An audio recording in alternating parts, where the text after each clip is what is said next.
오늘 살펴볼 하나님 말씀은 마태복음 6장 12절 말씀, 우리 죄를 사하여 주옵소서라는 주기도문 제4번 기도문에 관한 말씀입니다. 죄와 용서에 관한 말씀이죠. 오늘 또 마태복음 6장 12절 말씀을 가지고 그 뜻을 풀어나갈 때에 주께서 지혜와 계시의 영을 부어주사 하나님 뜻과 복음 진리를 밝히 깨닫게 되는 귀한 시간이 되기를 간절히 축복합니다. 축복합니다. 아멘. 우리 인생사에서 가장 큰 문제는 먹고 사는 문제와 그 다음으로 용서의 문제라고 해요. 그래서 주님은 주기도문에서 일용할 양식 문제를 다룬 후에 곧바로 용서의 문제를 다루고 있는데, 특히 용서의 문제가 너무나도 중요하기에 주기도문에서 한번 가르쳐 준 후에 주기도문의 끝자락인 6장 14절에서 다시 한번 더 가르쳐 주고 있습니다. 마태복음 6장 14절을 좀 보세요. 14절에 너희가 사람의 잘못을 용서하면 너희 하늘 아버지께서도 너희 잘못을 용서하려니와 너희가 사람의 잘못을 용서하지 않으면 너희 아버지께서도 너희 잘못을 용서하지 아니하리라. 아멘. 이러한 죄에 대한 용서의 문제가 너무나 또 중요했기 때문에 우리 주님은 저 십자가에 달려 죽을 때도 아버지여 저들의 죄를 사하여 주옵소서 하면서 죄의 용서를 딱 선포하고 떠났습니다. 이렇게 용서의 문제가 너무나도 중요하다는 것입니다. 그래서 주님은 주기도문에서 말씀합니다. 너희는 십자가 아래서 1만 달란트나 되는 죄의 빚을 탕감받게 된 것을 깊이 생각하고 가서 혹 너희 형제자매가 너희에게 원망받을 만한 죄를 범했거든 십자가의 사랑으로 가서 용서해주고, 또 너희가 형제자매들에게 원망 들을 만한 죄를 범했거든 가서 형제자매에게 용서를 구하라. 이것이 곧 주기도문 제4번 기도문이라는 것입니다. 잘 아시겠죠? 아멘.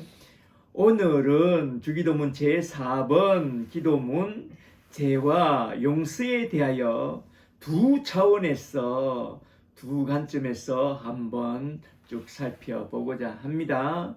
첫째로 먼저 우리가 우리에게 죄 지은 자를 용서해 주라는 이 말씀의 뜻부터 먼저 좀 생각해 보고, 둘째로 우리가 하나님께 지은 죄를 용서해 달라는 이 기도문의 뜻을 한번 좀 살펴보고자 합니다. 첫째로 먼저 첫 번째 대지로서 마태복음 6장 12절 전반부에 나오는 말씀, 우리가 우리에게 죄 지은 자를 용서해 주라고 하신 이 말씀부터 먼저 좀 살펴보고 넘어가도록 하겠습니다. 마태복음 6장 12절을 원전으로 좀 들어보세요. 12절에 우리가 우리에게 죄지은 오페일레마, 죄지은 자를 사하여 준 것 같이, 아피엠이 사하여 준 같이 우리 죄의 빚을 오페일레마 사하여 주옵소서. 아피엠이 사하여 주옵소서. 아멘. 여기서 원전을 보면 죄는 오페일레마, 빚이라는 단어를 사용하고 있고, 사해 준다는 말은 아피엠이, 탕감해 준다는 그런 단어를 사용하면서 주님은 우리가 먼저 우리에게 죄를 빚진 자를 용서해 주고 탕감해 주는 그런 기도부터 먼저 하라고 하는데요. 이러한 오페일레마의 죄의 빚과 아피에미의 탕감 이야기는 마태복음 18장을 보면 주인에게 1만 달란트나 되는 엄청난 죄의 빛을 단감받은 그 사람의 이야기 속에 나온 단어가 바로 오늘 쓰고 있는 죄의 빛과 단감이라는 용례입니다. 그 용례를 한번 살펴보도록 하겠습니다. 이 기도문을 통해서 다음과 같은 두 가지의 큰 문제를 중심으로 해서 한번 좀 생각해 보려고 하는데요. 첫째는 우리에게 죄 지은 자의 죄를 사해 줄 수 있는 그런 자격이 우리에게 있는가 하는 문제와, 둘째로 주님은 왜 우리에게 죄 지은 자를 먼저 사해 주라고 그렇게 말했는가 하는 이 두 문제를 첫 번째 대지에서 먼저 한번 좀 살펴보고 넘어가고자 합니다. 첫째로 먼저 우리가 생각해 보고 넘어가야 할 것은, 우리에게 죄 지은 자의 죄를 우리가 사해 줄 수 있는 그런 자격을 우리가 갖고 있는가 하는 그 문제부터 좀 생각해 보고 넘어가도록 하겠는데요. 죄와 용서의 문제에 대해서 예수님이 바리새인들과 논쟁한 장면을 보면, 제3에 대한 은혜를 베푸는 것은 오직 하나님만 할 수 있고 그 외에는 누구도 할 수 없다고 그렇게 말해요. 그런데 우리 인간의 죄를 용서해 준다? 우리가 우리에게 죄 지은 자를 용서하여 준다? 우리에겐 그런 능력이 없습니다. 그건 신의 아들, 하나님의 아들만이 할 수 있는 그런 영역입니다. 그런데 왜 주님은 우리에게 죄 지은 자의 죄를 먼저 사해 주라고 했을까요?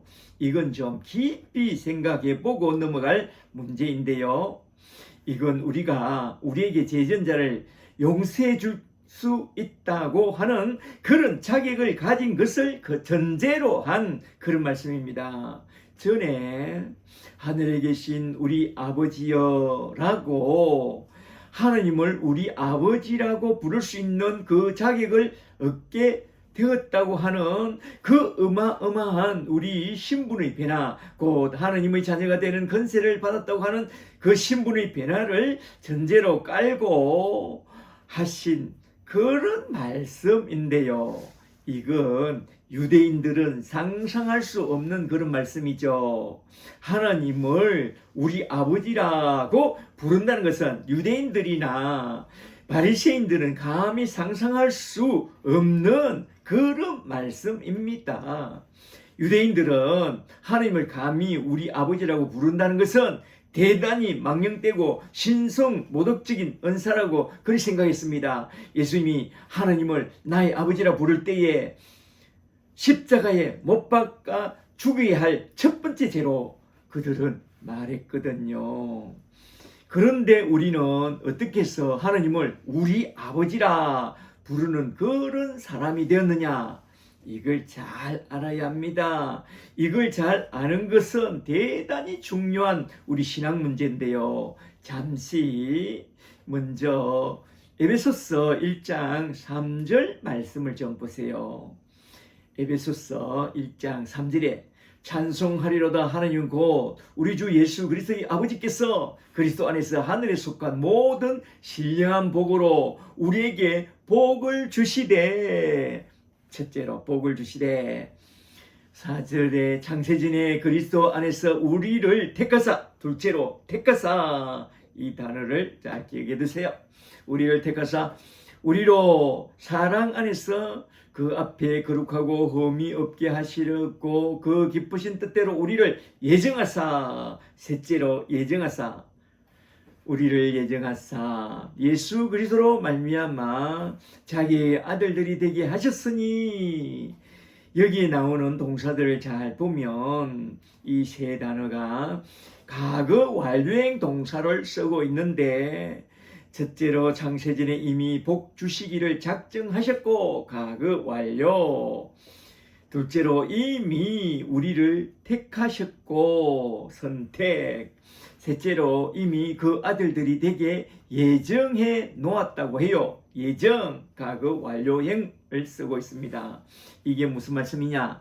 고린도후서 12장 2절에 의하면 바울이 전에 셋째 하늘 삼청천에 이끌려 올라가서 하나님의 계시 속에서 창세전에 하나님이 이미 작정해 놓으신 일과 현재 진행되고 있는 일과 장차 미래에 되어질 일까지 다 계시로 보고 듣고 내려왔다고 해요.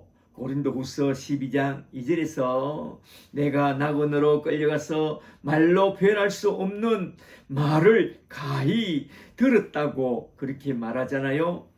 바로 그때 구원받을 자는 이미 선택해 놓으셨고 하나님의 예정하심을 따라 때가 참에 부르시고 어렵다 하시고 거룩하게 하사 영화롭게 하셨다고 과거 완료행 동사를 써서 이미 다 예정해 놓았다고 하는 가히 사람에게 이르지 못할 말을 다 듣고 내려왔다고 해요. 그걸 다 듣고 왔다는데 누가 뭐라고 하겠어요? 그래서 바울은 그의 글에서 구원에 관해서 말할 때에 이렇게 항상 과거 완료형으로 쓰고 있다는 것입니다. 에베소서 2장 1절로 넘어가서 좀 더 보세요. 에베소서 2장 1절에 그는 예수는 죄와 허물로 죽었던 너희를 살리시도다. 과거 완료형. 그리고 에베소서 2장 4절을 좀 더 보세요.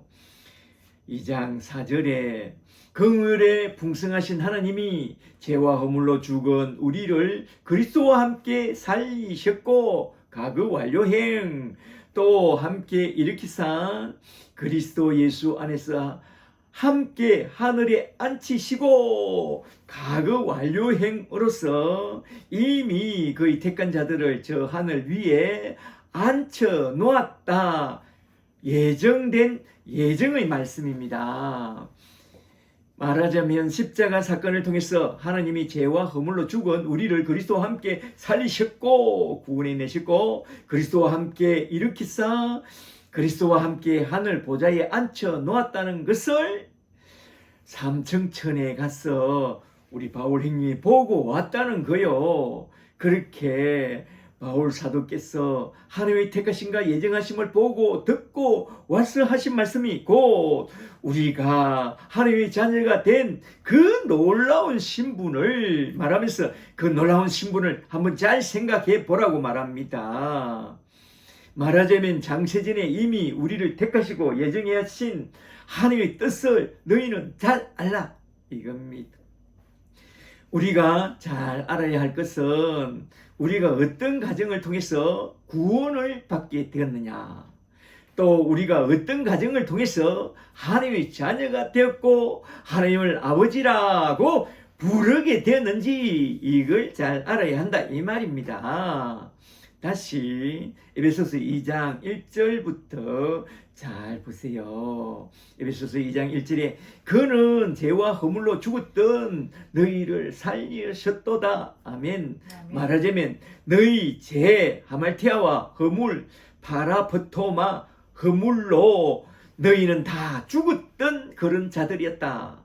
이게 무슨 말씀이냐 하면 이 말씀은 에덴 동산에서 있었던 그 타락 사건을 전제로 하신 말씀인데요. 본래 인간은 땅의 흙으로 그 흙에다가 하나님의 형상 루아흐를 불어넣어 갓 브레스 말하자면 생기를 불어넣어 생명이 된 사람 위린 더 스피리트 성령이 우리 속에 들어와서 하나님의 성령을 받은 그런 존재가 되었다는 것입니다. 우리 인간의 창조 방식이 그렇다는 거예요. 그런데 아담이 우리 인간이 에덴 동산에 구렁이 담 넘어가듯이 기어 들어온 저 사탄에게 쏘아서 사탄과 손을 잡고 하나님이 금한 금단의 열매 창세기 2장 17절에 의하면 따 먹는 날에는 반드시 죽으리라. 모트 타무트 영혼이 죽고 육신도 죽으리라 라고 한 그 금단의 열매를 따 먹고 죄를 범했습니다. 그 순간 아담 속에 불어 넣었던 하나님의 성령이 떠나고 without the spirit, 그리하여 영이 죽은 자가 되어버렸습니다. 성령이 떠남으로써 말하자면 살았다 이름은 가졌으나 실상은 죽은 자가, 영이 죽은 자가 되어버린 것입니다.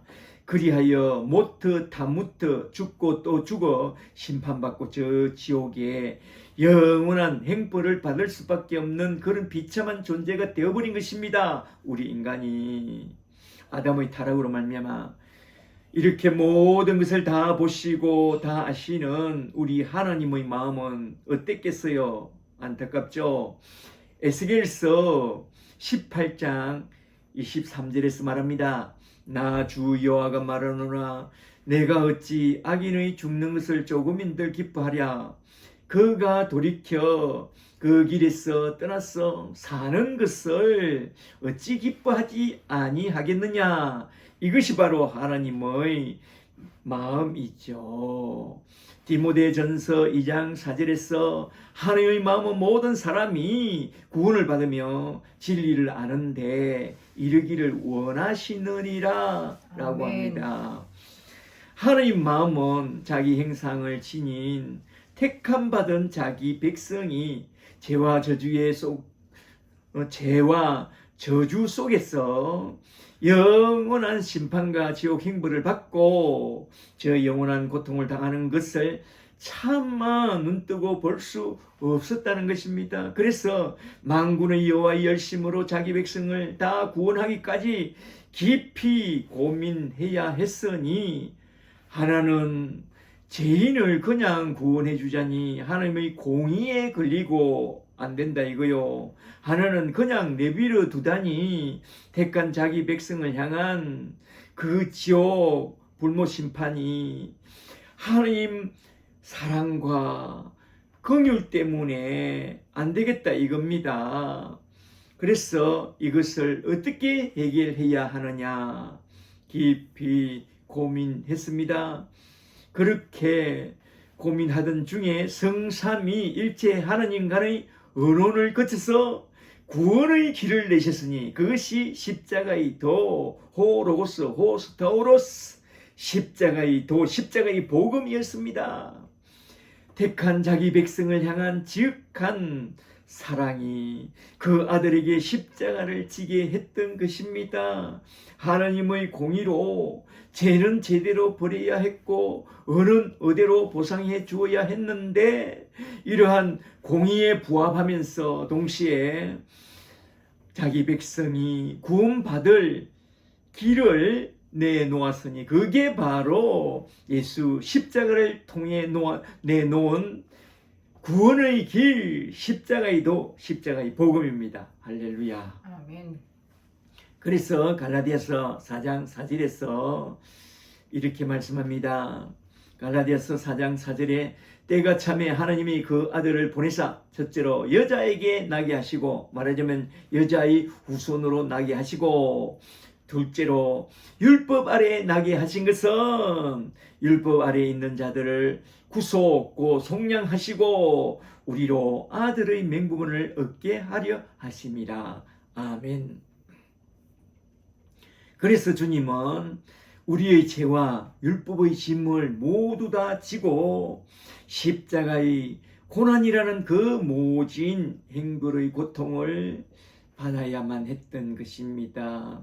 저 십자가 위에서 우리 주님이 마지막으로 외친 말씀이 무엇인지 아세요?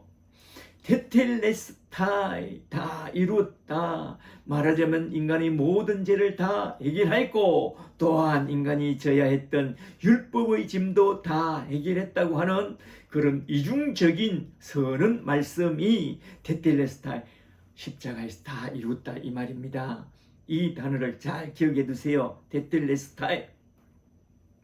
그리하여 아담으로부터 전가되어 온 우리의 모든 죄는 예수님이 십자가에서 다 전가받아 다 가져가셨고, 주님이 십자가에서 죽으시고 무덤에서 부활하심으로써 완성해 놓은 율법의 은은 우리에게 그 의를 다 전가하여 넘겨주고 가셨습니다.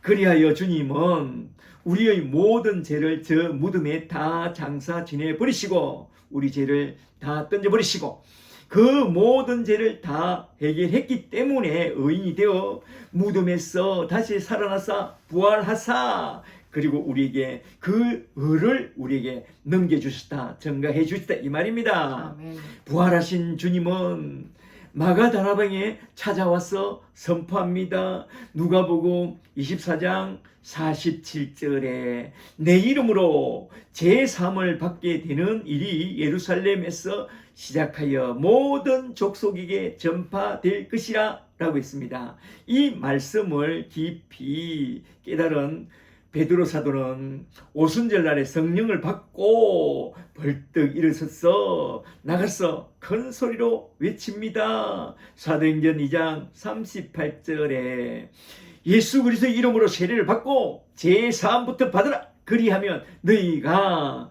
성령의 선물을 받으리라고 말씀합니다. 이렇게 제3 받은 자가 제3의 은총을 받아서 그 제3을 선포하고 있습니다. 이 말씀은 우리가 예수를 믿을 때에 십자가의 은혜로 제3 받게 되었다는 그 말이고 또 십자가의 은혜로 제3을 받게 된다는 그 말씀입니다. 아멘. 그렇게 제3을 받게 된다면 구원을 받게 되느냐? No, 아닙니다. 잘 들어보세요. 사도는 분명히 다시 말합니다. 제3과 함께 성령을 선물로 받아야만 온전한 구원을 받게 된다고 그렇게 말씀하고 있습니다. 이게 무슨 말씀이냐? 한번 잘 들어보세요. 사도행전 8장 15절을 좀 보세요.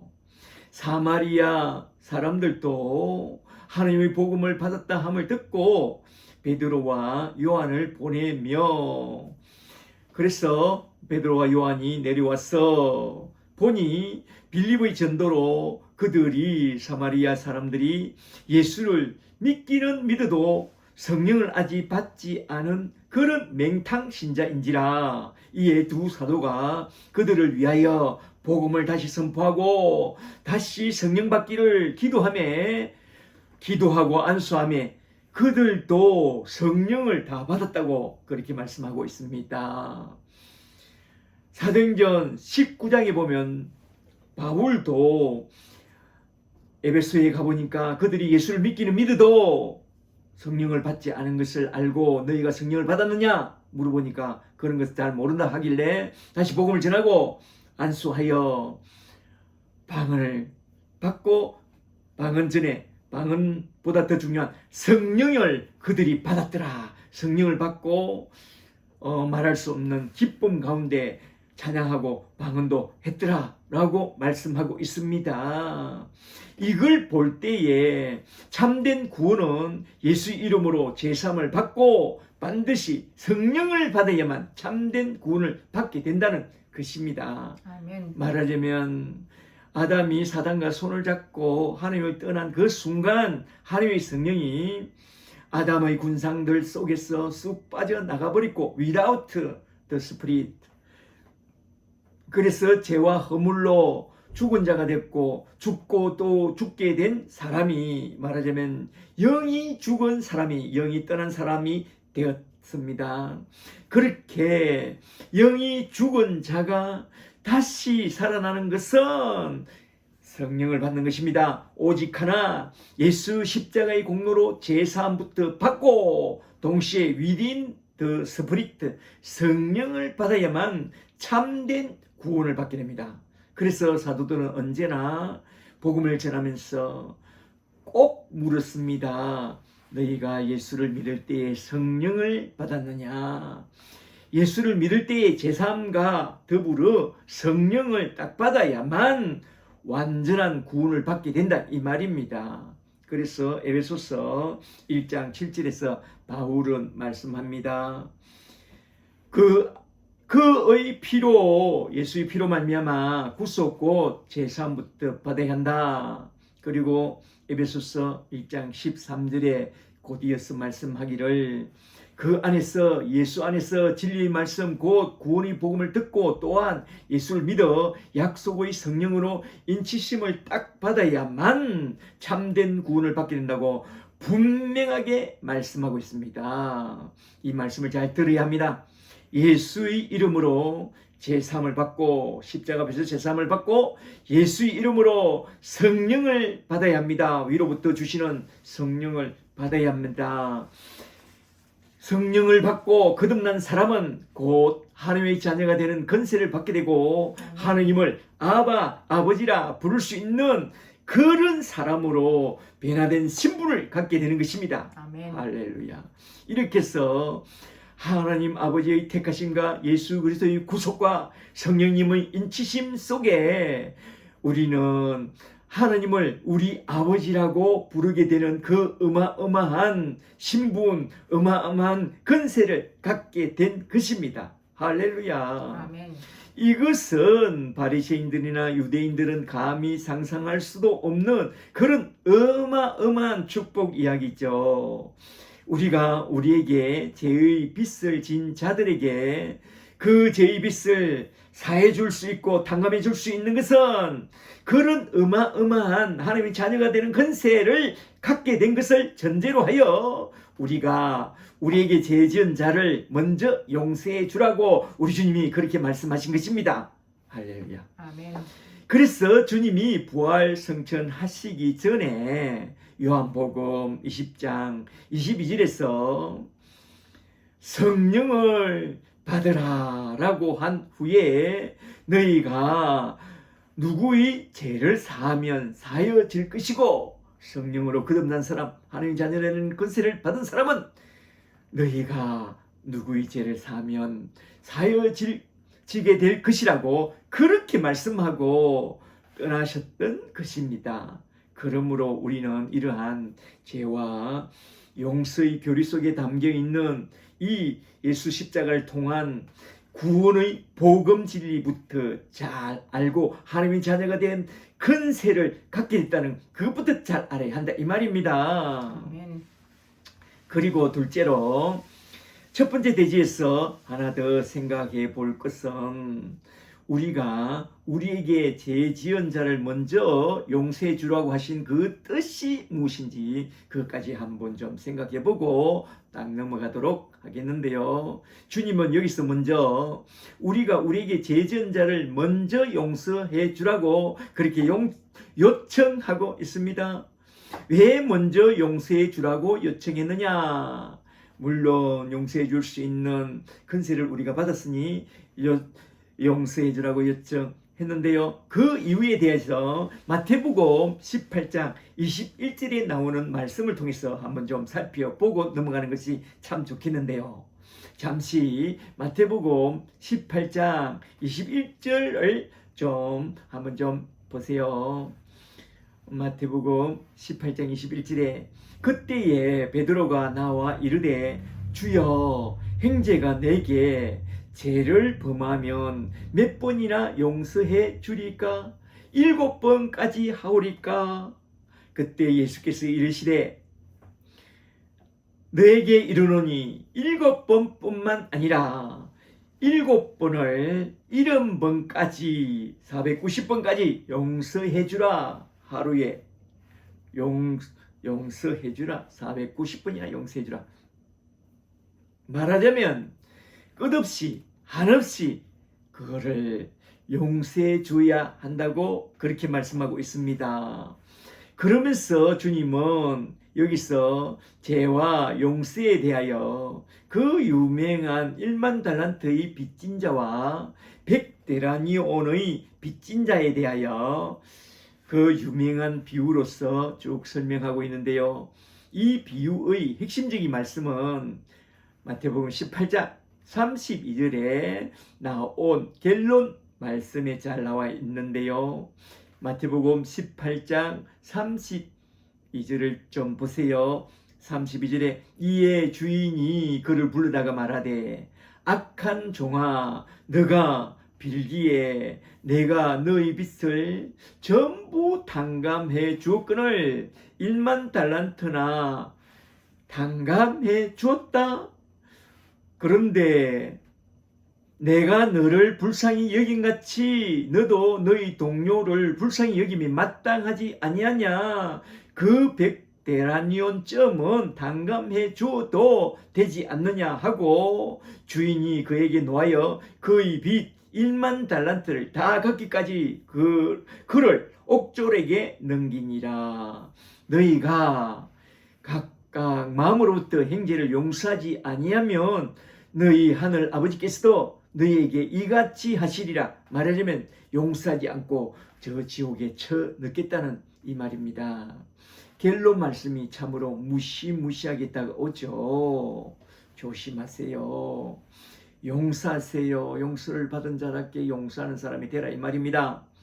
여기서 한 달란트는 24억 정도인데 1만 달란트는 2,400조입니다. 어마어마합니다. 한 사람이 2,400조를 벌 수 있어요. 100데나리온은 그런데 600만 원 정도라고 해요. 2,400조나 되는 죄를 탕감받았으면 그 600만 원 정도는 용서해 줘도 되지 않겠느냐. 600만 원도 적은 돈은 아니죠. 그러나 하나님 은혜로 1만 달란트나 되는 엄청난 죄의 빚을 탕감받은 그런 사람이라면 우리에게 100데나리온의 죄를 빚진 그 사람의 죄와 허물 정도는 용서해 주는 것이 마땅하다 이 말입니다. 우리가 살다 보면 사랑해야 할 때보다 용서해 줘야 할 때가 더 많은 것이 우리의 현실입니다. 부모 자식과 부부 사이와 또 친구들과 동료들 사이에 사랑해야 할 때보다 용서하고 용납해야 할 때가 더 많습니다. 사람이 함께 살 수 있는 것은 서로를 사랑하기 때문이기도 하지만은 사랑보다는 서로를 용서하기 때문에 산다는 그런 말이 있는데요. 서로 사랑할 때 서로 용서해야 할 때가 너무나 많다는 것입니다. 그래서 용서의 사람이 되라 이거요. 용서하지 못하면 자기만 힘듭니다. 부모 형제와 친구와 상사가 내게 한 일을 생각하면 너무나도 분해서 잠 못 이루는 밤을 보낼 때가 너무나 많습니다. 그래서 분노와 정오로부터 분노 조절 장애라는 그런 정신병이 오기도 하는데요. 나를 힘들게 했던 그들을 어떻게 하겠어요? 용서해 주어야죠. 내가 그리스도인인데 예수 십자가를 바라봄으로 용서해 주어야지 어찌하겠어요. 용서의 사람이 되세요. 아멘. 하나님이 예수 십자가를 통해서 1만 달란트나 되는 2,400조나 되는 우리의 죄를 다 용서해 준 것처럼 우리가 우리에게 죄 지은 그들의 죄를 한번 딱 용서해 보세요. 그럴 때에 우리 속에서 일어나는 미움과 분노의 감정으로부터 우리가 해방되고 정신병을 가져오는 저 악한 생각에서 우리가 벗어나게 됩니다. 할렐루야. 아멘. 그가 나에게 용서를 구하지 않는 한 나는 절대로 용서할 수 없다고 그렇게 말하지 마세요. 주님은 분명히 말씀합니다. 우리가 우리에게 죄 지은 자의 죄를 먼저 용서하라고 말씀하고 있습니다. 사과를 받아야만 용서해 줄 게 아니라 그냥 먼저 용서해 주놓고 그 응어리진 분노와 정오의 감정들은 저 산이나 바다에 던져 버리라 이겁니다. 아멘. 우리 주님이 비유로 그랬잖아요. 믿음을 갖고 저 산을 바다에 던지라, 저 뽕나무를 뿌리채 저 바다에 던지라. 이것은 제 문제와 관계되어 있습니다. 우리 죄를 먼저 던져버리라 이 말입니다. 그리할 때 주님의 말씀을 순종한 자에게는 말씀을 순종한 자에게 주시는 그 놀라운 치유가 우리 속에 임하여 우리 영혼이 잘되고 범사가 잘되고 늘 강건한 그런 삶을 살게 될 줄 저는 믿습니다. 아멘. 저와 여러분은 그런 사람이 다 되시기를 주 예수 그리스도의 이름으로 축복합니다. 아멘. 그리고 서로 용서하고 하이가 넘치는 그런 넉넉한 용서의 사람, 화해의 사람들이 다 되었으면 참 좋겠습니다. 아멘. 화해하세요. 화해하세요. 마음의 문을 열고 손을 내밀어 인사를 나누세요.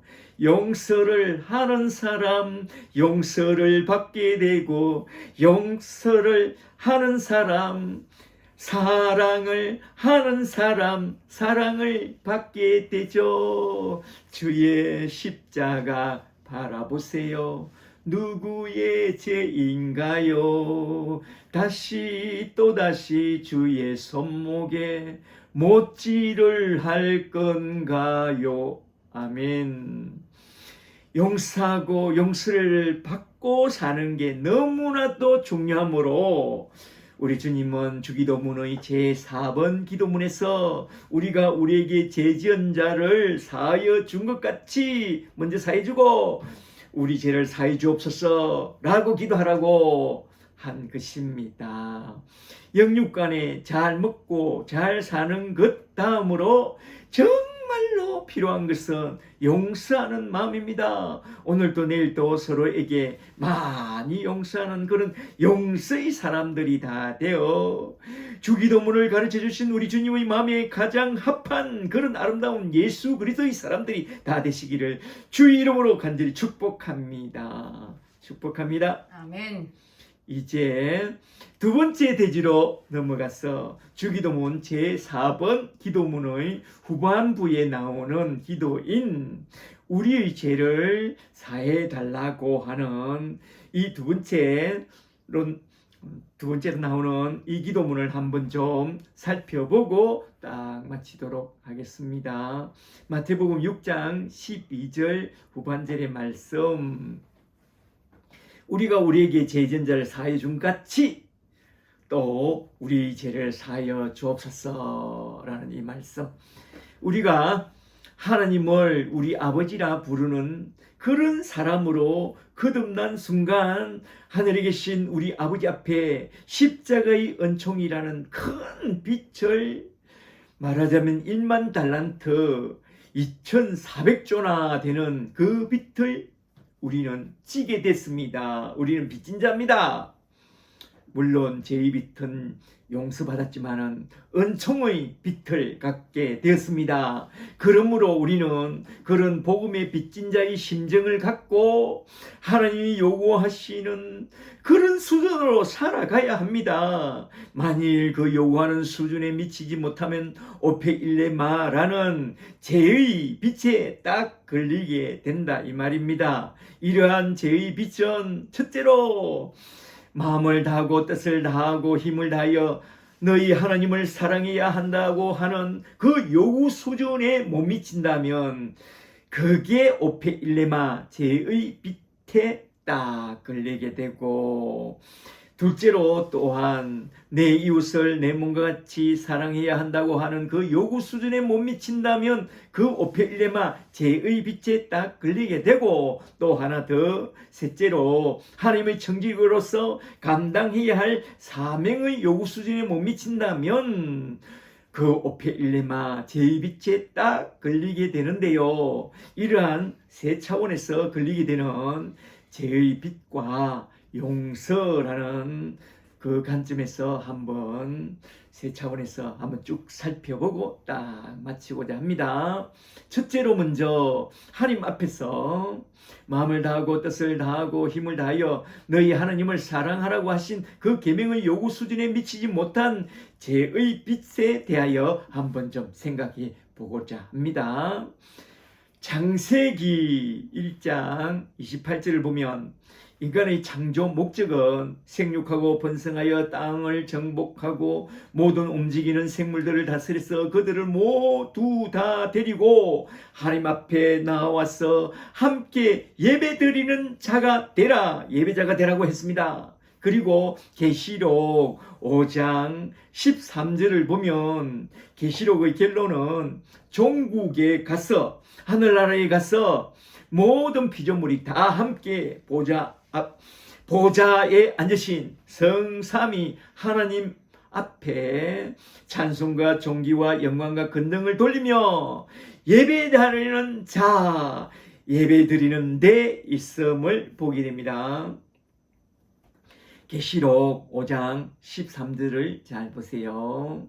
계시록 5장 13절에 내가 또 들으니 하늘 위와 땅 위와 땅 아래와 바다 위와 또 그 가운데 모든 피조물이 이르되 보좌에 앉으신 이와 어린 양에게 찬송과 존귀와 영광과 권능을 세세에 돌릴지어다 하니 내 생물이 이르되 아멘 하고 장로들은 엎드려 경배하더라. 아멘. 이것을 다 아신 우리 주님이 하나님 아버지께서는 자기에게 이렇게 예배하는 자들을 찾는다고 했습니다.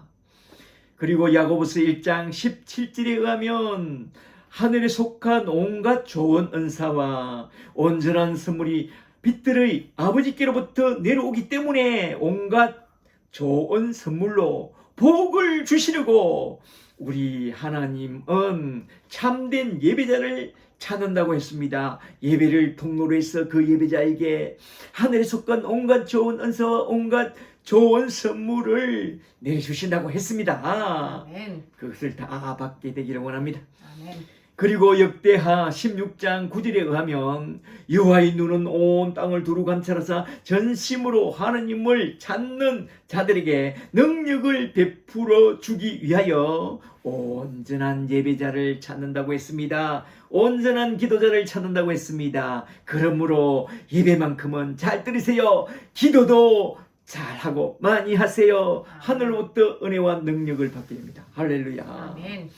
그래서 로마서 12장 1절에서 사도 바울 형님은 이렇게 말합니다. 그러므로 형제들아 내가 하나님의 모든 자비하심으로 너희를 권하노니 너희 몸을 하나님이 기뻐하시는 거룩한 산 제물로 제사를 드리라. 이는 너희의 드릴 영적 예배니라. 아멘. 아멘. 바울은 하나님의 은총 교리를 깊이 깨닫게 되었다면 결론적으로 로마서 12장 1절에서 이제 하나님께 드려야 하는 거룩한 산 제사로서 나의 몸과 나의 몸을 온전히 다 바쳐 거룩한 예배자로 예배드리는 삶을 살아야 한다고 그렇게 명하고 있습니다. 할렐루야. 아멘. 그런데 우리는 지금 어찌하고 있습니까? 하나님께 드려야 할 그 예배를 잘 드리고 있습니까? 마음을 다하고 뜻을 다하고 힘을 다하여 하나님을 사랑하는 그런 마음으로 예배를 잘 드리고 있습니까? 대체로 우리는 하나님께 마땅히 드려야 할 예배를 잘 드려야 한다고 그렇게 배웠지만 우리 자신을 하나님 앞에 산 제물로 드리는 그런 참된 예배 정신은 거의 다 제쳐놓고 그저 예배당에 와서 복이나 구하다가 성전 마당만 밟고 돌아가는 그런 자들이 참으로 많다는 것입니다. 안 그런가요? 여기서 우리는 예배에 대하여 한번 좀 깊이 생각해 보고 넘어가야 합니다. 말하자면 안식일 날에 주일날에 드리는 주일 예배와 매일 아침과 저녁에 산제물로 드리라고 하는 새벽 큐티와 저녁 할라이트를 온전히 들어야 합니다. 아멘. 마땅하죠. 베드로전서 2장 9절에 의하면 우리는 택하신 족속이요 왕같은 제사장들이요 거룩한 나라요 거의 소유된 백성이기 때문에 하나님께 마땅히 드릴 거룩한 예배자로 주일 예배뿐만 아니라 아침 저녁으로 산제사를 드리는 매일의 산제사 예배를 드려야 마땅합니다. 아멘. 그런데 우리는 과연 그리 하느냐 이 말입니다. 그렇지 않다면 하나님 앞에 오페일레마의 죄의 빛에 딱 걸린다는 것을 잘 알고 회개하고 돌아서서 다시 한 번 더 하나님 앞에 온전한 예배자로 서서 나의 몸과 나의 몸을 온전히 드리는 산제사자, 산제물로 드리는 예배자들이 다 되시기를 주 이름으로 간절히 축복합니다. 아멘. 주일 성수와 새벽 큐티와 저녁 할라이트를 잘 드리세요. 할렐루야. 아멘. 할렐루야.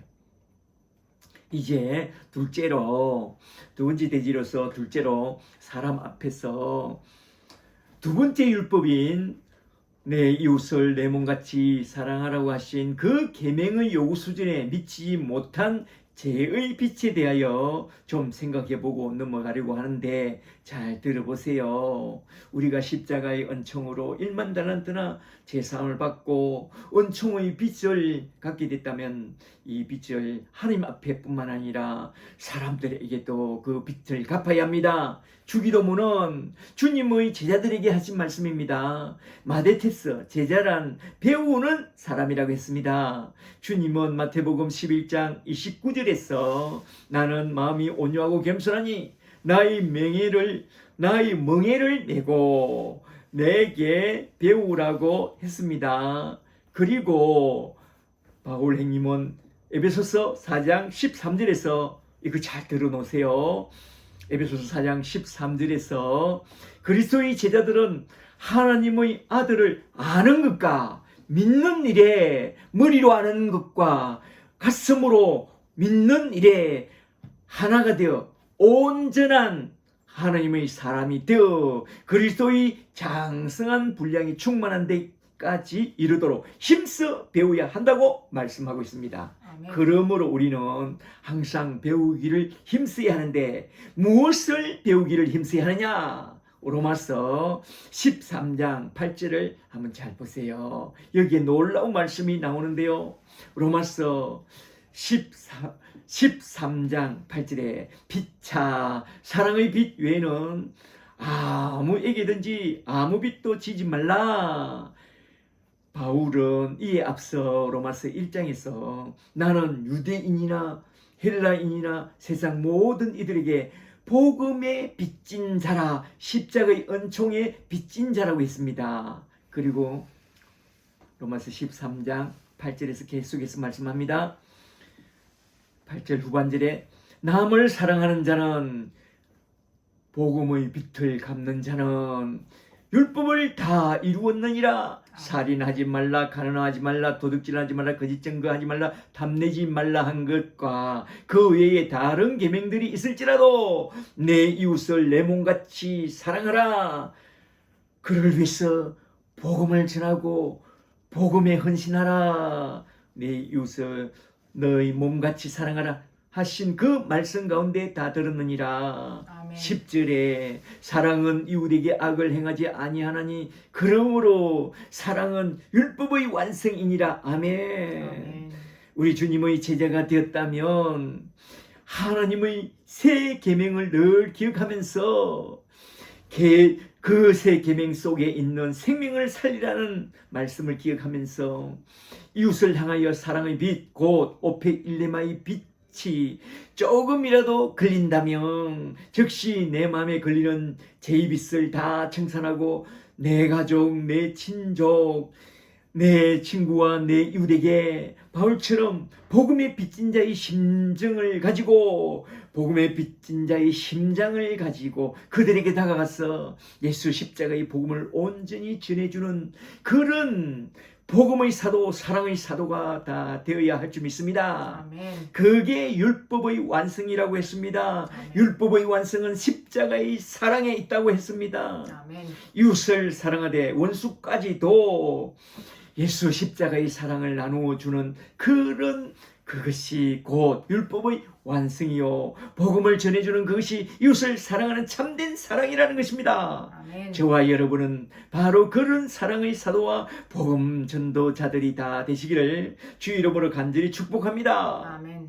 우리는 복음 위에 살고 복음 위에 죽는 그런 힘있는 그런 복음의 사람, 사랑의 사도들이 다 되기를 간절히 축복합니다. 아멘. 할렐루야. 이제 셋째로 하나 더 생각해 볼 것은 하나님의 청지기로서 마땅히 감당해야 할 사명의 요구 수준에 못 미쳐서 오페일레마 제의 빛을 지는 그 차원을 한번 좀 생각해 보고 딱 마치고자 합니다. 청지기는 주인이 있으시기에 합당하고 온전하고 헌신된 그런 그릇으로 잘 준비되어 있어야 합니다. 마태복음 24장 45절에서 주님이 종말론을 이야기하면서 결론적인 말씀으로서 비유하신 이 말씀을 잘 들어보세요. 마태복음 24장 45절에 충성되고 지혜 있는 종이 되어 말하자면 선한 청지기로서 주인에게 그 집 사람들을 맡아 때를 따라 양식을 나눠줄 자가 누구냐? 주인이 올 때 그 종이 이렇게 하는 것을 보면 그 종은 복이 있으리로다. 내가 진실로 너희에게 이르노니 주인이 그 모든 소유를 그에게 다 맡기시리라. 아멘. 청지기는 우리 주님이 주신 그 모든 것을 주님이 원하시고 기뻐하시는 일에 곧 생명을 살리고 때를 따라 복음의 생명의 양식을 나눠주는 일에 지혜 있고 진실한 청지기가 되어야 한다는 것입니다. 그 수준에 미달하면 빚진 자가 됩니다. 혹 내가 잘못 알고 잘못 생각하고 잘못했다면 회개하고 돌이켜 십자가 앞에서 제사함을 받고 그 죄의 빚을 다 갚아나가는 그런 자, 이제부터라도 지혜롭고 충성된 그런 선한 청지기들이 다 되기를 주 이름으로 축복합니다. 아멘. 그렇지 않고 불의한 청지기가 되면 어떻게 되느냐? 누가복음 16장 1절을 좀 보세요. 청지기의 직분을 다 뺏어 버리겠다고 말씀합니다. 누가복음 16장 1절에 제자들에게 이르시되 어떤 부자에게 청지기가 있는데 그가 주인의 소유를 낭비한다는 말이 그 주인에게 들린지라. 주인이 그를 불러 이르되 내가 너에 대하여 들은 이 말은 어찌 됨이냐? 너가 보던 일을 세마라. 청지기 직무를 더 이상 계속하지 못하리라. 파이어. 말하자면 있을 때 잘하라 이 말입니다. 요런 피우지 말고 청지기 직분을 잘하라. 그렇지 않으면 오페 일리만 죄에 걸린다. 주님은 우리에게 거의 선한 청지기로서 많은 것들을 맡겨주셨습니다. 시간과 재물, 가정과 직장, 그리고 교회뿐만 아니라 개인적으로 영적인 것이든지 물질적인 것이든지 많은 것들을 우리에게 맡겨주면서 잘 관리하여 많은 생명을 살리고 구원으로 인도하는 그런 충성된 제자와 청지기가 되라고 말씀했습니다. 그러므로 우리는 지혜로운 청지기가 되어 내게 맡겨준 것들로 하나님의 영광을 위해 하나님의 나라와 하나님의 기뻐하시는 뜻을 이루어내는 데 써야 합니다. 아멘. 만일 그리하지 않고 주님께서 맡겨주신 그 모든 것을 착복하거나 낭비하거나 맡겨주신 우리 인생을 허망한 데에 다 허비해버리고 써버리고 나면 그게 다 하나님께 오페일레마 죄의 빚을 지는 자가 되는 것입니다. 그러므로 청지기 사명을 맡게 됐다면 십자가의 은총을 받고 십자가의 사명을 맡게 됐다면 맡겨주신 그 사명의 빚진 자로서 지혜롭고 착하고 충성된 그런 종이 되어야 합니다. 할렐루야. 아멘. 그런 종이 되기를 주 이름으로 축복합니다. 아멘. 난 지극히 작은 자 죄인 중에게서 무익한 날 부르셨어. 간절한 기대와 소망 부끄럽지 않게 십자가 정케 하셨네. 어디든지 가리라 주 위에서라면 나는 전하리. 그 십자가를 전하세요. 내 몸에 밴 십자가 그 보여라 안기 온 세상 채울 때까지 살아도 주를 위해 죽어도 주를 위해 사나 죽거나 난 주의 것 십자가의 능력 십자가의 소망 내 안에 주만 사시는 것 난 지극히 작은 자 죄인 중에 예수 무익한 날 부르셨어.